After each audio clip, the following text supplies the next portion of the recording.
What's going on, y'all? Welcome back to Nerds and Nachos. It is the very first inaugural, you might say, video episode. How y'all doing? How's y'all's week's been? Mine's been pretty good. I have spent the last few days deck editing Azula. If you follow me on social media, you will have seen the original build. It was very, very close to a CDH build. I played it against some pretty powerful bracket fours. Had I played it, it didn't do a whole lot. It didn't have the amount of card draw it needed. There was a game that I had Mystic Remora out, and I got a card. I got one card off of fish. Everyone played the way they were supposed to around the fish. They didn't. Well, one, they just didn't cast spells when they couldn't pay for it, and then they destroyed it. So that was kind of an issue. We didn't have as much burst card draw or just card draw in general. We had too many tutors. I think before, when I was editing it and before Moxfield updated on my old computer, it had upwards of 11 tutors in the deck, and that's just too many. That's just too many for a casual table. So for now, I am taking a small hiatus off of CDH just to really get this deck where I want it to be. I do have everything saved in the sideboard on my Mox field so that you can look at it, you can see what I've taken out, what I want, what I could possibly add back in if I want to make it a more CDH list. It used to want to run a breach line. There's also, you know, Storm King's Thunder into Hungry for More, and now I think we've got Storm King's Thunder into Breath of Malfagor, which is such a shitty card. It's three for a black and a red. For an instant, Breath of Malfagor deals 5 damage to each opponent. And so I did the math, I only have to copy it 8 times. So I only have to copy it really 7 times. So if I have 3 red mana or like 9 red mana floating, Storm King's Thunder, X equals 6, then Breath of Malfagor during combat, swinging with Azula, and then boom, game is over. We win. So I'm hoping for that. Outside of that, I had to drive back to my hometown to go to the DMV because I'm flying around Thanksgiving. And I live in North Carolina, so I didn't, and so I'm like required to have the real ID now. It was after May 25th, I think. And now I am required to have the real ID, which I did not have. Didn't have that at all. So here we are. I originally tried to make an appointment closer to where I live, and there wasn't an appointment in the state to get a real ID. So I had to drive back to my hometown, which is 3 hours away from where I live, and go at 7 in the morning. And I got out in like 35 minutes. It was pretty nice. It was pretty nice. I'm not going to lie. I also went to Walmart that morning. I know, shocker, who goes to Walmart? Most people go to Walmart, I'll be honest with you. But I was walking through and I found I found 2 of the 2018 and 1 of the 2020 Challenger decks that were for sale, and they were discounted down to $15 each. So I grabbed all 3 of them. It was like $47, and the reprint value on each one was higher than the deck. So it was a lot, like, close to what I spent on all 3 of them. So hell yeah, we went for it.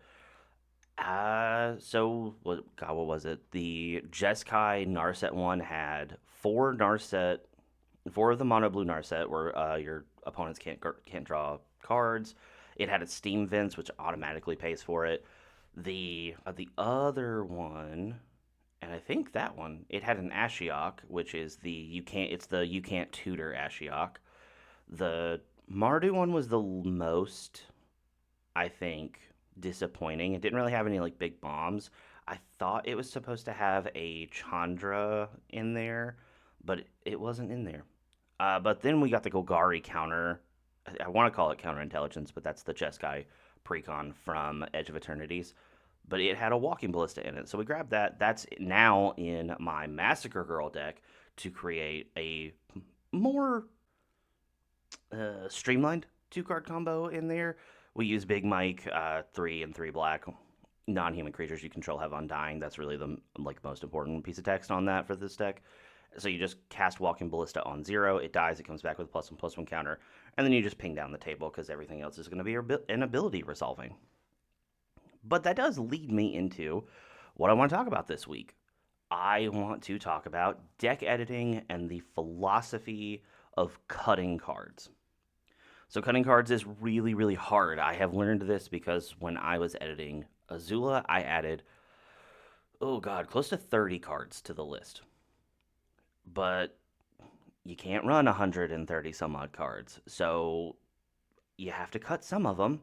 And there's always the niche scenarios that the devil on your shoulder is telling you, hey, if this happens, this card's going to come in real handy for this. So don't cut that card. Shockingly, I know for most of us, that devil is lying. That those situations are not going to come up. Those are not going to be relevant situations 99.99% of times. In 100 games or in 1,000 games, it might come up once. The better way to go about it is to cut that card and find ways to deal with that scenario, that situation in a different light and in a different way and with different cards. How did I do this? It was very, very, very difficult. I tend to over add cards and then cut them down, but you have to think a lot about in an average game, how long is this card going to rot in my hand? In the games that I have played, how long is this card going to rot in my hand? So let's take Azula for example. I had really, really strong cards like Mindbreak Trap, Mental Misstep, Dimcon Thoracle, Tainted Pact Thoracle. I had a lot of really, really strong cards. Tainted Pact, Dimcon, and Thoracle were pretty easy cuts because once I realized, hey, I'm going to put this more at bracket 4, Dimcon Thoracle is kind of a feels bad moment for a bracket 4 deck and for a bracket 4 pod, so I removed it to just make myself feel like less of an asshole, you know? Because if I'm over here preaching like, hey, don't pub stomp, just like play with your meta, and then I bring a 2-card CDH combo into my in-person pod, and then I piss everybody off with that, then I am just a huge hypocrite. And I really don't want to do that. I like playing with my real life pod. I would like to get invited back. So I took those out. Some of the things that were really, really difficult to remove from the list, and I'm going to pull it up right now. Some of the things that were very hard to remove from that list were like some burn spells that we had, some things that just like they would be those niche scenarios where you're like, fuck, like if I get rid of this, I'm gonna get stuck in this situation. So I had to come up with an idea of what I wanted the deck to do. So some of the things that we took out were stuff like Animate Dead and Reanimate and Yawgmoth's Will and Entomb, like a bunch of things that let me pull stuff out of the graveyard. Why did I do this?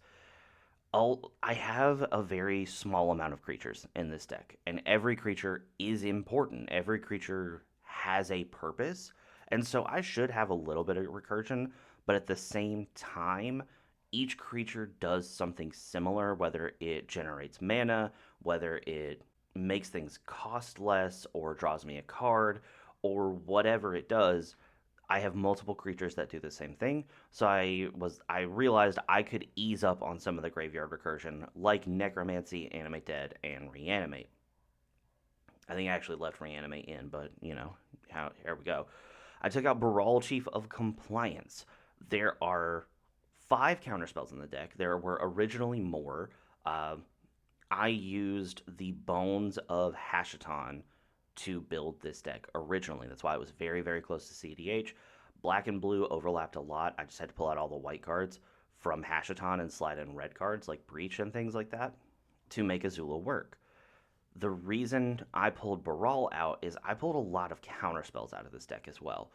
And Baral, while he does let you draw cards and he lets you filter, and he reduces the cost of it of like instants and sorceries, to be able to use that second ability where he's countering things, I would need to run a lot more counter spells than I currently am running. So I took him out.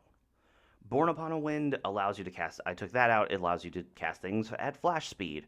I took that out because I had 4 to 5 other flash enablers that were permanents on the battlefield. So I didn't really need another one. Dimcon, I've already talked about, took that out because I didn't want to be an asshole. Entomb, kind of a similar thing. I just didn't want to be I didn't want to be throwing stuff into my graveyard when I needed to be focusing on pushing forward.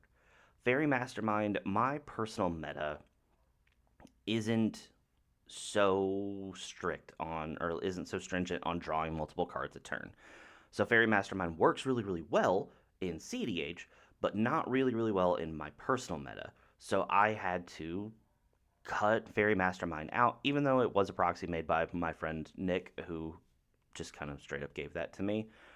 I always feel bad cutting it because a friend gave me the proxy, but when I really, really looked at it and I thought, how many games am I in where people are drawing multiple cards a turn? How much value am I going to get off this creature? I realized, let's just nix it. Similar vein with I took out Fireball, and I know I'm referencing a list that you guys can't see, even though we are on a video episode. It's okay. The list is going to be down in the show notes and in the description, so you can look at this. Fireball, it's just an OG Magic card. It's X and a red. It deals X damage to any target. And I realized, or divided among any targets, and for every target past the first one, costs 1 more mana. So I realized I have a card that does this at instant speed. It's Comet Storm, and it has multi-kicker. If I'm really looking for something that does this, rather than hoping for a flash enabler, or hoping that I draw Fireball, or hoping that there's a way that I can copy Fireball, I thought, let's just use Meteor Storm or Comet Storm, and let's nix Fireball. And let's get Fireball the fuck out of here. So Fireball is gone. The next card that we cut is Gandalf, Friend of the Shire. It was another scenario, same as Born Upon a Wind. I'm not using the ring mechanic. I don't want to use the ring mechanic. I already have a bunch of other permanents that allow me to cast at flash speed, so that cost less than Gandalf. So we nixed Gandalf. Gifts Ungiven. Again, I just don't want to be throwing stuff in the graveyard as much. I can cast instants and sorceries from the graveyard based on the build of this deck, but a card had to come out, and I have other cards that tutor multiple times that cost less than 4. Get Probe, just another feels bad. I just don't want to be doing that. Goblin and Archomancer, I have other things. I'm not also super worried about spells costing less, because this is an Azula deck. Everything's going to be generating me more mana. While I would love to be able to save more of it, I'm going to be generating multiple red mana, hopefully, per instant and sorcery cast. So we're just cutting things that reduce it. Grim Monolith, it just too much of a feels bad. Grim Tutor, I had too many tutors. Mental Misstep, too strong. And Mindbreak Trap, this one fucking was so hard for me to cut, because Mindbreak Trap is such a good card. I've owned this card since I was in high school, but in my personal meta, it doesn't work the way that it does. We don't have a very spell slingy meta. I think of the people that I play with, there are 2 people that have spell sling decks, and I am one of them. So having a Mindbreak Trap where I'm just able to exile everything on the stack it's not gonna be impactful enough times for me to consider running it continuously. Mox Diamond was just I just need to cut something. I already have 40 ways to make mana in this deck. Let's just nix one thing. Orcish Bowmasters, again, we don't have a lot of people drawing extra cards, so I had to cut that one. Ozai the Phoenix King was a hard cut as well, but I realized for the mana cost, I have other things. Like, if I'm spending 6 mana or 7 mana, I should be on my way to winning the game, and I don't think that Ozai the Phoenix King helps me enough in that direction. Practical Research was something that I had this thought process with as well. It's 5 mana, draw 4, discard 2. I don't see it working. After the work that I put into it, I had enough cards that burst card draw that I could nix this card.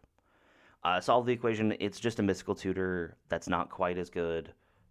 That's at sorcery speed, and so I had to nix that one as well. Swan Song, not a lot of instant enchantment and artifact spells flying around in my personal meta, so I had to nix that one.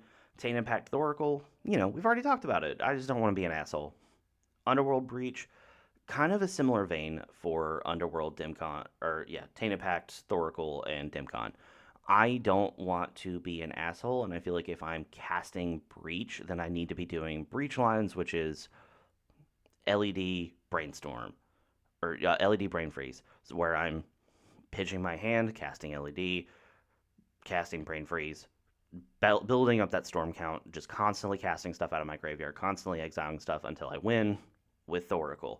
I want to do that. Warrior's Oath was an extra turn spell that I threw in that I realized copying this doesn't get rid of that last line of text of if you don't win, you lose. And I realized there were too many times that I was going to lose if I cast the spell, so I nixed it. Same with Yawgmoth's Will. I just don't want to be losing stuff at that rate.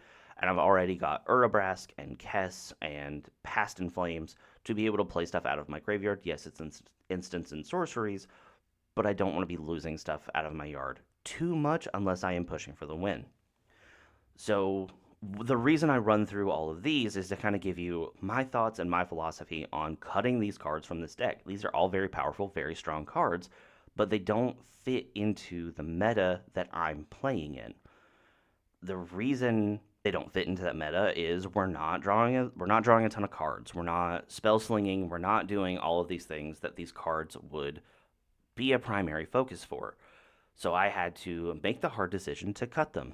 They're currently sitting in the sideboard of Azula, so that if I ever want to add them, I can add it back. I can switch some stuff around, I can add them back, and then we can end up with a Azula CDH list if I do need to run and play comp for whatever reason. I also have my list for Hashaton still saved on Moxfield.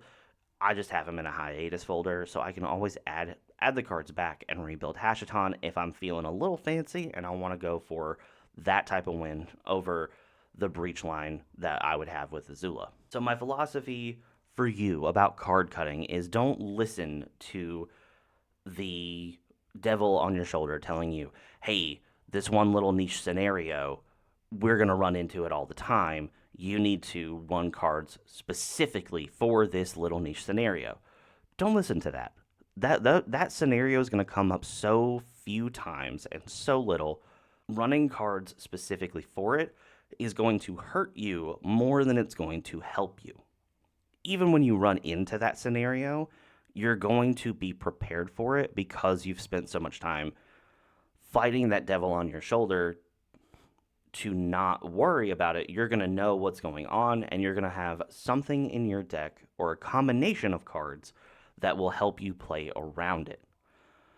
So I hope this has been slightly helpful. I know most of the time I just spend it talking about my deck and the reasons that I cut these cards, but hopefully that gives you my philosophy of cut these cards. They're not going to be helpful. They're just here to distract you from your full game plan and put more things in your deck that help you win, that help you push forward, that are going to help you with, if you get into a mid-range battle, put things in that are going to help you with mid-range. Put stuff in that's going to help slow down turbo. Put stuff in that's going to help you impact the board state in a way that makes you feel good and makes you feel like you're not just sitting there doing nothing. Now, this advice, this philosophy does not go for CEDH. CEDH is a race, and you are trying to get to the finish line before everyone else. Throw in the stuff. Throw in the stuff that makes you go faster for CEDH. But if you're playing bracket 4, bracket 3, you should even bracket 2. Look for things that are going to help you impact the board state, affect the game in a way that makes you feel good, makes you feel like you're doing something.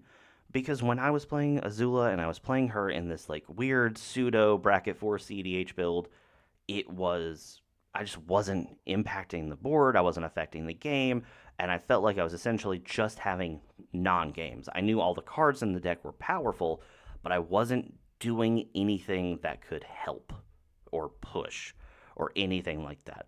So I hope this has been helpful. Thank you all so much for listening and for watching. Thank you so much, YouTube, for coming out. If you are in the market for a playmat, head on over to jankmats.com/nacho or slash nachos, or just use code nerds nachos at checkout for 10% off. Any transaction you do with that, I get a little commission back, and all of that money goes directly to my cats. If you are in the market for a hydration or caffeination blend or a relaxation blend, head on over to w.gg and use code nachos at checkout. Same thing, 10% off at checkout, and I get a little commission from that, and it goes straight to my cat's mouths. If you want to support me in a more direct way, there are three ways that you can do it. Number one, you can head on over to Patreon. I have tiers from $1 all the way up to $100. If you want to test it out, go to our $5 tier. Every month with our $5 tier, you get a zine sent directly to your house, sometimes in the same month that they're supposed to be. Zines look like this. They are all hand-drawn by me. I send them straight to you, and you get to go through them. At $10 and above, you get every quarter a set of proxies sent directly to you, and I make sure that you enjoy them. I post out on my Discord what they're going to be so that you can understand what you're going to be getting. If you don't want to do that, I do have a novella published on Amazon. It is called Aftermath. All you have to do is search up Aftermath or my full name. You'll see my full name and my face on there. It is a fun little book. It'll take you about an hour to read, and it costs $3 for the ebook version, $7 for the physical book version. No matter which version you buy, I get $2 of those dollars, so you're helping me out just the same. But if you don't want to do that, you just want to make the corporations give me all of their money instead of yours, you can head on over to Spotify, Apple Podcasts, or Amazon Podcasts and just give us a 5-star review, or just liking this video and subscribing helps out a ton. It pushes us in the algorithm and allows other people to find this magic podcast who might like others. I do want to give a big shout out to our patrons, Ian, Kate, Sarah, Jenny, and Grayson. Thank you so much. The show could not happen without you. Thank you all so much for listening, watching, and I hope that you have an awesome week.